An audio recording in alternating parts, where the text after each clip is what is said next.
আসসালামু আলাইকুম, সবাই কেমন আছেন? আশা করি আল্লাহর রহমতে সবাই ভালো আছেন।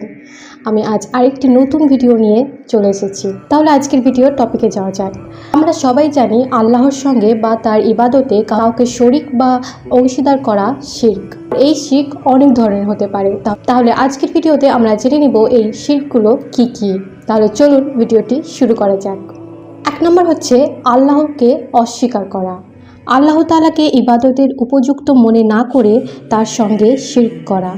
ইবাদত পাওয়ার একমাত্র উপযুক্ত সত্তা আল্লাহ তাআলাকে না মেনে তার সঙ্গে অন্য কাউকে যোগ্য মনে করা। অথচ আল্লাহ তাআলা বলেন, আল্লাহর সঙ্গে অন্য কোনো উপাস্য স্থির করো না, তাহলে নিন্দিত ও আল্লাহর অনুগ্রহ থেকে বিতাড়িত অবস্থায় জাহান্নামে নিক্ষিপ্ত হবে।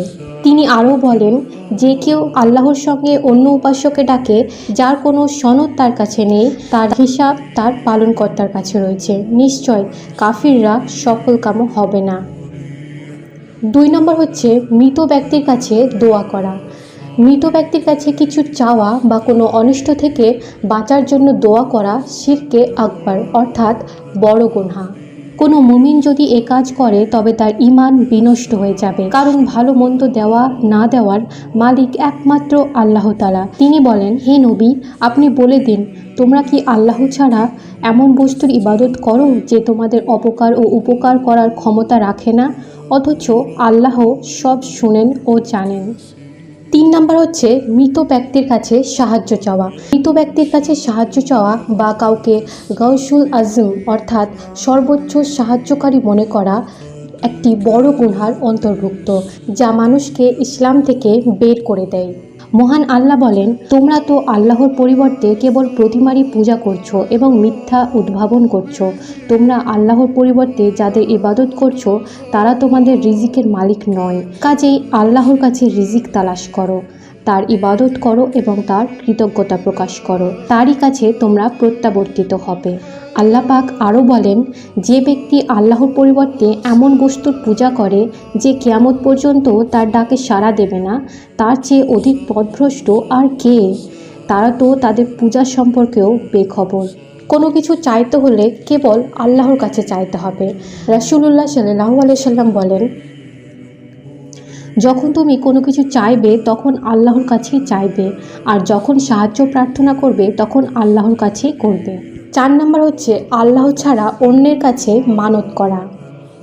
আল্লাহ ছাড়া মৃত বা জীবিত কারো নামে মানত করা শিরক। গায়রুল্লাহর নামে মানত করলে ওই মানত পূর্ণ করা যাবে না। হযরত আয়েশা রাদিয়াল্লাহু আনহা বর্ণনা করেছেন, রাসূলুল্লাহ সাল্লাল্লাহু আলাইহি ওয়াসাল্লাম ইরশাদ করেছেন, যে ব্যক্তি আল্লাহর আনুগত্যের কাছে মানত করে সে যেন তা পুরা করার মাধ্যমে আনুগত্য করে, আর যে ব্যক্তি আল্লাহর নাফরমানিমূলক কাজে মানত করে সে যেন তার নাফরমানি না করে। নজর বা মানত করা ইবাদতের অন্তর্ভুক্ত হবে যদি তা একমাত্র আল্লাহর উদ্দেশ্যে হয়, আর আল্লাহর নামে মানত করলে তা আদায় করা ওয়াজিব।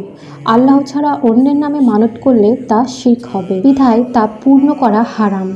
এরূপ মান্যতের নিয়ত করে থাকলে তা ত্যাগ করতে হবে এবং তওবা করতে হবে। এরপরে হচ্ছে মুশরিকদের পশু জবাইয়ের স্থানকে নির্ধারণ করা। যে স্থানে মুশরিকরা তাদের দেবদেবীর উদ্দেশ্যে পশু জবাই করে সেই স্থানটি শিরকের নির্দেশনে পরিণত হয়, কারণ এর দ্বারা তাদের উদ্দেশ্য হচ্ছে দেবদেবীর নৈকট্য পাওয়া, আল্লাহর সঙ্গে শরিক করা। এই কারণে যদি কোনো মুসলমান আল্লাহকে সন্তুষ্ট করার নিয়তেও উক্ত স্থানে পশু জবাই করে তবুও তা হবে মুশরিকদের অনুরূপ কাজ। মুশরিকদের দৃষ্টিতে তাদের পূর্ণময় স্থানের অংশীদার। মুশরিকদের কোনো কাজের সঙ্গে বাহ্যিক বা অভ্যন্তরীণ মিল তাদের প্রতি আসক্তিরই নামান্তর। এছাড়া মৃত ব্যক্তির নামে জবাই করাও হারাম। মহান আল্লাহ বলেন, তোমাদের জন্য হারাম করা হয়েছে মৃত প্রাণী, রক্ত, শূকরের গোশত, যেসব জন্তু আল্লাহ ছাড়া অন্যের নামে উৎসর্গ করা হয়।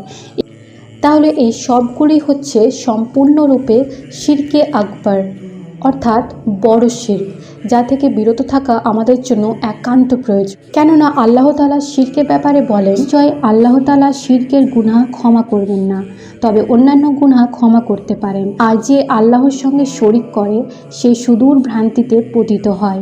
তাহলে এই কয়েকটি বিষয়ে আপনারা নিশ্চয় সতর্ক থাকবেন যাতে আপনাদের দ্বারা কোনো রকম কোনো শিরক না হয়।